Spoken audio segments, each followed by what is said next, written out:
I covered Rachel's rent, paid off her debts, and even handed her the keys to my car more times than I can count. But when she wrecked it, she had the nerve to call the cops on me. And like clockwork, my parents took her side. So I gave them something they wouldn't forget. A little gift from me to them. Name's Ethan Walker. I'm 31 years old. Most of my adult life has been spent cleaning up the messes my little sister Rachel leaves behind. Fixing her disasters, footing her bills, and stepping in every time she screwed up. And trust me, she always found a way to screw up. Rachel might have been 27, but she acted like a teenager who never got past high school drama. She never held down a steady job, never saved a penny, and sure as hell never owned up to anything she did wrong. Somehow, that became my burden to carry. Our parents, Mark and Susan Walker, made peace with the idea that Rachel was just too delicate for the real world. Mom always brushed things off, calling her a free spirit who just needed more time to find herself. And Dad? He flat out refused to get involved with her at all. So when she dropped out of college and moved back into their house, they shoved the responsibility onto me. Ethan, you're the older one. You've always been dependable. Rachel just needs a little support, that's all. She'll get there. That little support turned into years of draining my bank account. I picked up her rent whenever she couldn't pay. I erased her credit card debt after she maxed it out on outfits and spontaneous weekend getaways. I even kept up with her car insurance because, surprise, she'd forget every time. And each time I bailed her out, I told myself, she's my sister. She'll straighten up eventually. But she never did.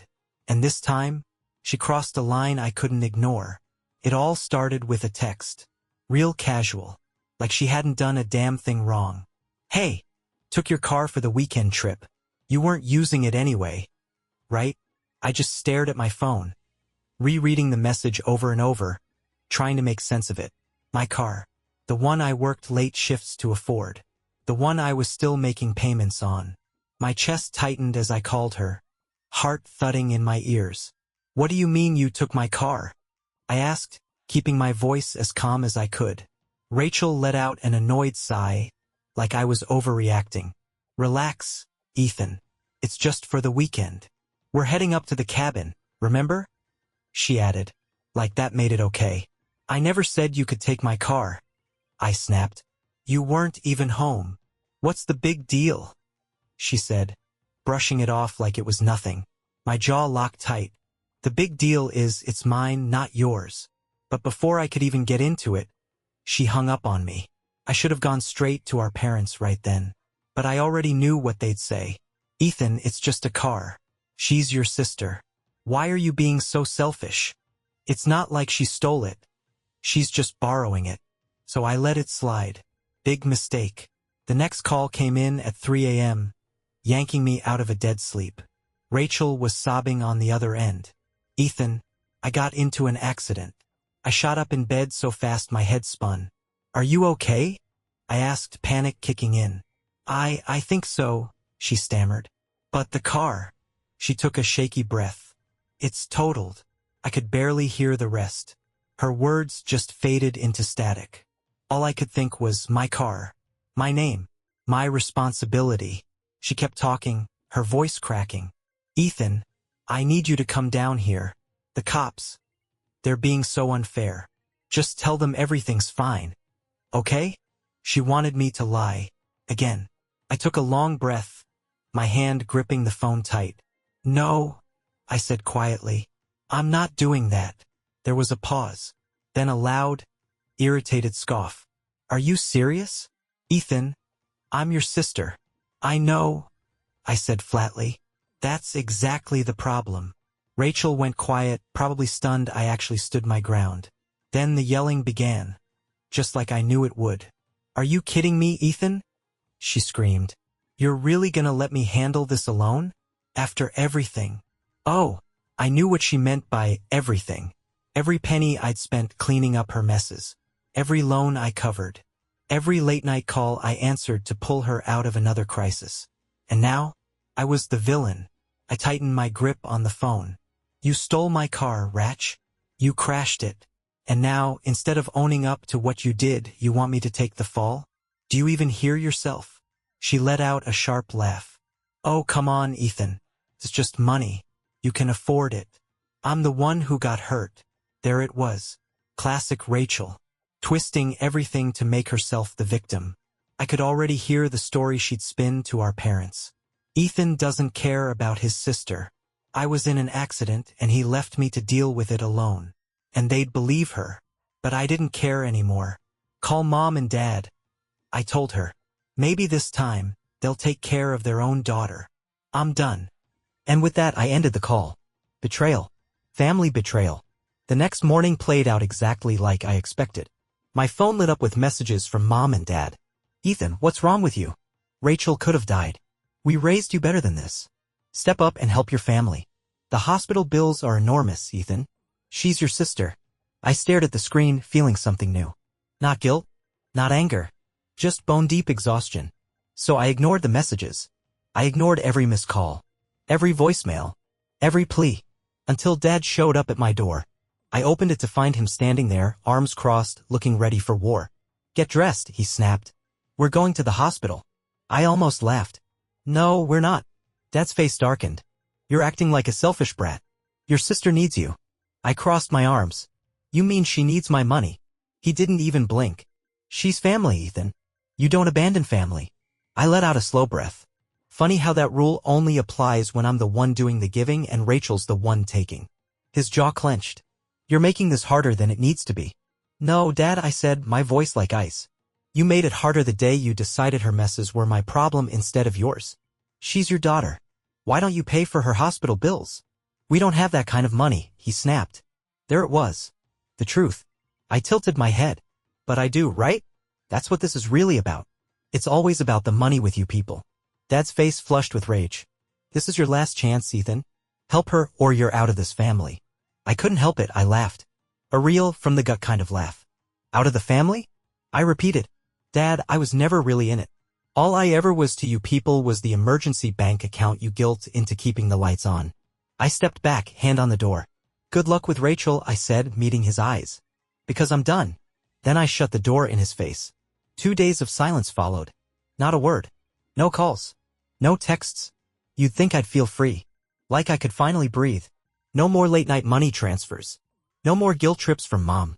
No more, Ethan, be a good brother. But still, something felt off. Rachel was never the type to go down without stirring the pot. And sure enough, by day 3, my whole world blew up. There was a knock at the door, but not a gentle knock. This was full-on angry banging. It was 6 a.m. and I was still half asleep when I dragged myself to the door. I swung it open, groggy and disoriented, only to find 2 uniformed police officers standing there. Ethan Walker, one of them asked. My gut twisted. Yeah, I said. The taller one pulled out a notepad, all business. We need to ask you about a report concerning a stolen vehicle. I felt like someone had dumped a bucket of ice water over my head. Stolen? What are you talking about? The officer's face didn't budge. Not a flicker of emotion. Your sister, Rachel Walker, claims you stole her car, crashed it, and left her behind at the scene. For a second, I actually let out a laugh. It was just that absurd. Wait, what? Her car? You mean the one I bought and pay for every month? The one she took without asking? Still, nothing from the officer. Do you have proof of ownership? He asked. I just stared at him. Of course I had proof. The car's registered in my name. But honestly, that wasn't what shook me the most. What got me was the sheer nerve, the unbelievable boldness of her flipping the entire story. And my parents? They had backed her lie. She also stated that you threatened her, the officer continued, reading from his notes. That after the accident, you refused to help and told her she'd regret it. My fists curled at my sides. That's an outright lie, I said through clenched teeth. The officer exchanged a quick look with his partner. Then you won't mind coming down to the station to straighten things out. It was hard to breathe. Rachel hadn't just tried to guilt-trip me this time, she had come for my neck. The interrogation. They brought me into this cold little room at the station, metal chair, flickering fluorescent lights, and a table that felt like an interrogation scene from a bad movie. My heart was pounding like a jackhammer. A different officer sat across from me, flipping open a file. All right, Ethan. Let's go back to the beginning, he said. Walk me through everything that happened. So I did. I laid it all out, how she took my car without asking, the crash, the 2 a.m. phone call, the way she begged me to lie for her. And how my parents, like always, sided with her without question. He nodded slowly, jotting things down. You got any proof of all this? My hands twitched. Yeah. I pulled out my phone, opened our message history, and found the exact text where she admitted to taking my car. Then I slid the phone across the table. Read it. He picked it up and scanned the screen. His eyebrows lifted halfway through like something clicked in his brain. Well, that's interesting, he murmured. He left the room for a few minutes and came back holding a folder. Inside it was a printed copy of Rachel's statement. I couldn't help but laugh. It was complete garbage. She claimed I snuck in while she was asleep, took her car while drunk, crashed it, and left her stranded. Then I saw the worst part. Listed under witnesses were the names Mark and Susan Walker, our parents. They had signed their names to back up her story. Burn it all down. I leaned back in my chair, heart still hammering, but my voice came out cool and clear. Officer, I want to file my own report. His brow arched. Against your sister? Yes. I took a breath that felt like it reached all the way down to my spine. Rachel Walker stole my vehicle. I never gave her permission to take it. I want to press charges. He looked at me for a second like he was trying to figure out if I was bluffing. You're certain about this? Dead sure, I said. I want to file for grand theft auto. And just like that, the whole situation flipped on its head. The fallout. By the time I walked through my front door again, things had already started falling apart. My phone was buzzing nonstop with calls from my parents. Mom, Ethan, what did you do? Dad, drop this now. You're destroying Rachel's life. Mom again, she's your sister. Family forgives. And then the cherry on top of Rachel's message. Ethan, you're dead to me. I stared at that last one, my pulse thudding. And then I smiled. For the first time in my life, I felt truly free. I knew there'd be chaos, but I didn't expect it to start unraveling this fast. By the time the cops had reviewed my report, Rachel's situation had gone from bad to catastrophic. She wasn't just looking at a slap on the wrist, these were real charges. Grand theft auto. False police report. Not small-time stuff. But the real storm hit when she lost the one thing she actually cared about, her job. Rachel's downfall begins. The very next morning, I got a call from someone I wasn't expecting. Not Rachel. Not my parents. Her employer. Mr. Walker, this is Claire Benson from Hamilton and Company. I blinked. Rachel worked there. But why were they calling me? Yes, I replied cautiously. Claire cleared her throat. We're conducting an internal investigation involving one of our employees, Rachel Walker. Your name came up in relation to a police report and we were hoping you could confirm a few details. My heart jumped, but I kept my voice even. What details exactly? She listed you as a character witness, Claire said. We just need to know whether she's involved in any legal trouble that might affect our process. I almost chuckled. Legal trouble? You mean like stealing my car and trying to frame me for it? There was a pause on the other end. I see, Claire said quietly. That's all we needed. Thank you, Mr. Walker. Click. It didn't even take 3 hours before Rachel started blowing up my phone. The breakdown. First call came at 10:43 a.m. I let it ring. Second one at 10:45. Still ignored. Third call, 10:47. Same number, same name, and this time she left a voicemail. I hesitated for a beat, then hit play. Ethan, I swear to God, you ruined my life. What is wrong with you? They fired me. Do you hear me? They fired me. I hope you're happy, you absolute disaster. Deleted it before she could finish. Fourth call, 11:29. I picked up. Rachel, I said. Her voice trembled, not from remorse, but from pure rage. You need to fix this. I laughed right into the phone. Fix what? The disaster you created. I didn't create anything, she snapped. I lost my job, Ethan. My apartment isn't even paid off. What am I supposed to do now? I exhaled slowly. Not my problem. She went quiet for a second. Then the desperation started leaking in. Ethan, I didn't mean for any of this to happen. I was scared. I didn't think it would go this far. And Mom and Dad. Don't drag them into this, I cut her off, my voice cold as ice. You made this mess. You thought I'd just roll over again, like always. You thought I'd clean it all up, like usual. But guess what, wretch? I'm done being your safety net. There was a pause. Then came the shift, the voice she always used when she was trying to play someone. Soft. Sweet. Manipulative. Ethan, please. I need your help. I've got nowhere else to go. Ah. There it was. Not guilt. Not remorse. She wanted money. Rachel didn't give a damn about what she'd done to me. She wasn't sorry, she was just scared. Scared because, for the first time in her life, I didn't come running to fix things. I let the silence stretch between us. Then calmly I said, welcome to reality, wretch. And I ended the call. The final plea. I knew my parents wouldn't let this go. Sure enough, later that evening I heard a car pulling into my driveway. I sighed, already bracing myself. Before they could knock, I opened the door. There they were, Mom and Dad, standing on my porch, arms crossed, looking like they were ready for war. I didn't invite them in. What do you want? I asked. Mom's tone was sharp, accusing. You need to fix this, Ethan. I folded my arms. Fix what, exactly? Dad's eyes narrowed. Your sister. She's lost everything because of you. I actually laughed. Because of me? Or because she lied to the police and dragged me into it? Mom's expression tightened. She was desperate, Ethan. She didn't know what else to do. She could have tried taking responsibility for once, I said. Oh, and you're perfect now?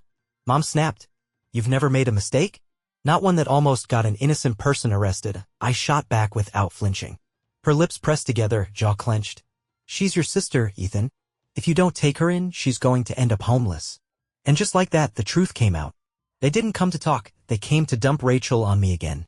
I met their eyes, steady and unshaken. No, I said. Mom gasped like I'd slapped her. Ethan, you didn't listen when I told you I was done, I cut in. You sided with her. You called me selfish. You believed every lie she fed you. And now you want me to open up my home to her. Dad's voice dropped low. We're family, Ethan. Family forgives. I let out a long breath. Not this time. Then I closed the door. Right in their faces. I heard Mom's shocked gasp. Heard Dad mutter something under his breath. Didn't care. I locked the door and walked away. Rachel's rock bottom. 3 days later, the final message came in. Rachel, I'm leaving town. You really ruined everything, you know that? You got what you wanted. Hope you can live with yourself. I stared at the screen for a moment. Did I feel guilty? No. Because for once I had chosen me. The final goodbye. Rachel was gone. The family group chat went completely dead. No texts from Mom. No voicemails from Dad. No more, Ethan, can you help us out? Nothing. And for the first time in a long time, I was completely alone. But somehow it felt hollow. I should have felt relieved. I'd won, right? Rachel was out of my life. The toxic loop was finally broken. So why did it feel like I was standing in the middle of the wreckage? Maybe it was because some part of me still believed she'd eventually grow up. Maybe deep down I still wanted to be her brother. I was still thinking about it when I heard the knock. Soft. Uneasy. Hesitant. I checked my phone. No missed calls. No messages. I opened the door and froze. It was Rachel. But not the Rachel I remembered. Her hair was a mess, her clothes were crumpled, and her usual attitude had completely vanished. In its place was something raw and unfamiliar, desperation. She looked like someone who'd hit rock bottom. For the first time in years, she actually looked scared. Rachel, I said, my voice colder than I meant it to be. She swallowed hard. Ethan. I have nowhere else to go. The last conversation. For a second, I just stood there. All the years of stress, sacrifice, and resentment boiled up under my skin. The late-night shifts I worked to pay her rent. The way she'd call me selfish while spending my money. The way Mom and Dad always told me be a good brother. And now here she was begging. Ethan, please, she whispered. My jaw tensed. You tried to have me arrested, wretch. She flinched. I know. I exhaled slowly. And you think I can just forget that? Her eyes dropped to the ground. I don't expect anything. I have nothing left. I studied her. Really looked.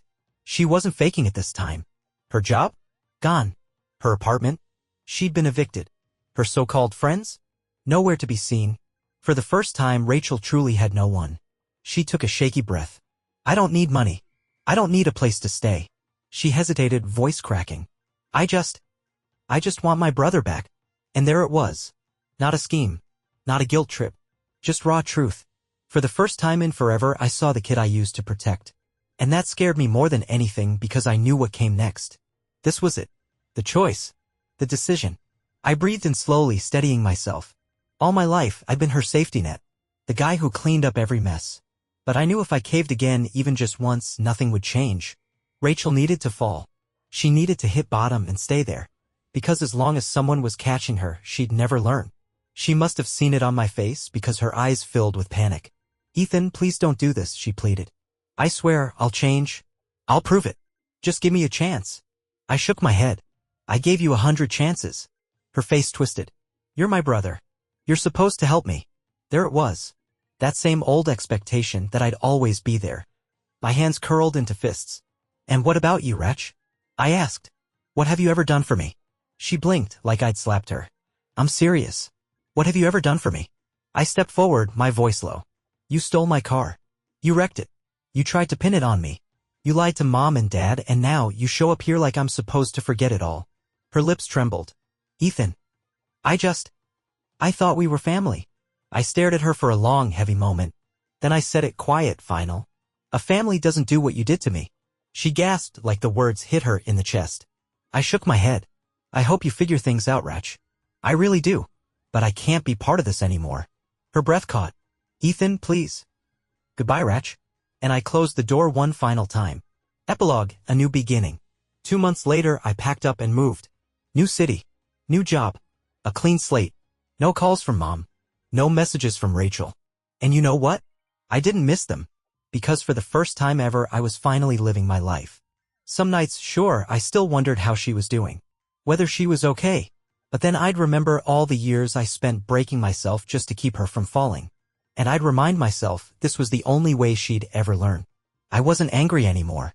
I wasn't bitter. I was free. And I never looked back. Final update. I cut off my toxic sister and my enabling family. Here's how it ended. Hey everyone, it's been a while.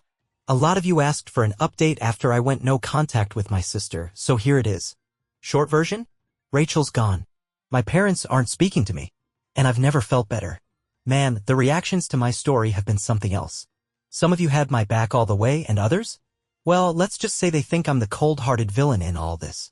So let's talk about it. To those of you who supported me, thank you. Truly. The messages, the stories you shared, the way you opened up about cutting off toxic family members, it meant more than I can say. Made me realize I'm not as alone as I felt. Because let's be real, setting boundaries with family? That's no small thing. Especially when you grow up being told that family means giving everything you've got, no matter the cost. But at some point, you've got to stop and ask, sacrifice for who? And what's it costing me? Rachel had years to do better. She had every shot at turning things around. But instead of growing up, she doubled down. She lied. She flipped the narrative. And she tried to ruin my life with a fake police report. Choosing to walk away from that mess wasn't selfish. It was survival. And honestly, the peace I feel now, it's the kind of quiet I never thought I'd have. Now, to those of you who think I went too far. I hear you too. I get it, cutting off your own sister and turning your back on your parents is a big move. It's not something I did on a whim. And I don't take it lightly. Some folks say I should have forgiven her. That I should have helped her get back on her feet. Maybe tried to patch things up with Mom and Dad. But here's the thing, why is it always my job to fix everything? Why is the weight of the entire family always sitting on my shoulders? Why should I be the one to forgive when I wasn't the one who burned the bridge? Why should I extend a hand to someone who stole from me, lied about me, and tried to have me arrested? Why am I expected to give out second, third, 10th chances when every one of them got thrown right back in my face? At some point, you just hit a wall. And I hit mine. Where things stand now? Rachel's gone. Last I heard, she was couch surfing and then vanished from social media altogether. My parents are still furious. They haven't reached out since I told them no. But me? I've never felt lighter. New job. New city. No more guilt weighing me down. So now I'm turning the question back to you. What do you think? Was I right to walk away? Were the people who stood by me right to support that decision? Or should I have handled it another way? Let's hear it.